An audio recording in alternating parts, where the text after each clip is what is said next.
सध्या पिंपरी चिंचवड महानगरपालिकेमधील 52 कोटीच्या भ्रष्टाचाराचा मुद्दा हा राज्यभर गाजतोय. तर हे नेमकं काय आहे आपण सोप्या भाषेत समजून घेऊ. कोणती गव्हर्नमेंट एंटिटी असेल जशी की महानगरपालिका, जिल्हा परिषद किंवा राज्य सरकार किंवा केंद्र सरकार आहे, यांच्या सर्वांचं प्रत्येकाचं आर्थिक वर्ष असतं 1 एप्रिल ते 31 मार्च. तर यामध्ये प्रत्येक कामासाठी एक ठराविक बजेट अलोकेट होतं. तर कधी कधी कसं होतं की जे बजेट दिलंय तर त्या बजेटच्या तेवढ्या पैशांमध्येच काम होतं किंवा त्यासाठी कधी कधी जास्त पैसेही लागतात. तर अशा वेळी त्यांच्या बजेटमध्ये वाढ किंवा घट करून त्यांना स्टँडिंग बॉडी किंवा स्थायी समिती मार्फत त्यांना पैशाचं वाटप केलं जातं. तर मात्र हा प्रस्ताव महानगरपालिकेपुढे सादर करायला प्रत्येक विषय किंवा सूचना असेल तर त्याच्या मागे सूचक व उपसूचक असे त्यांना 2 नगरसेवक लागतात. अशा जवळपास 20 सूचनांद्वारे जवळपास 70 पेक्षा जास्त कामांमध्ये घट व वाढ करण्यात आली. मात्र मित्रांनो, ठेकेदाराला महानगरपालिकेकडून स्वतःच्या कामाचे पैसे एवढे इझिली मिळत नाही, कारण त्यांना काम घेण्यापासून कामाच्या मध्ये किंवा काम झाल्यानंतर बिल काढायला सुद्धा प्रत्येक ठिकाणी त्यांना लक्ष्मी दर्शन त्यांना करून द्यावे लागते. हे जवळपास आपल्या सर्वांना माहिती आहे. तर महानगरपालिकेमध्ये जिथे तिजोरीच्या किल्ल्या असतात किंवा जिथे लक्ष्मी वास करते असं म्हणतात की ती म्हणजे स्थायी समिती, व या स्थायी समिती मार्फतच कलेक्शन व परस्परांमध्ये वाटप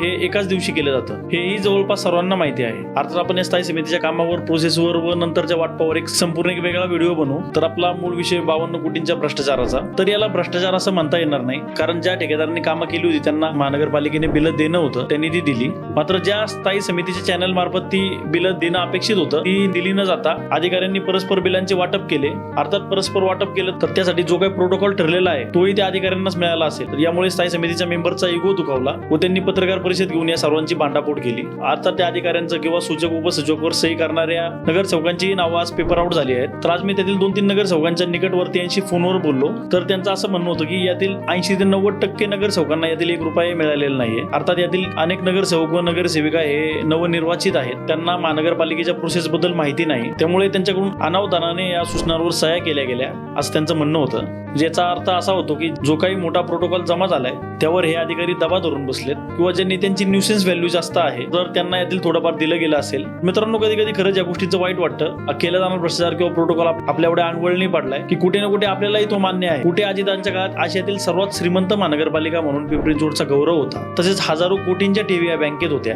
आज तीच महानगरपालिका आर्थिक अडचणीत सापडली आहे, कर्जाच्या गर्तेत सापडली आहे. असं असताना अजून किती तिचे लचके तोडले जाईल हे समजायला मार्ग नाही. धन्यवाद.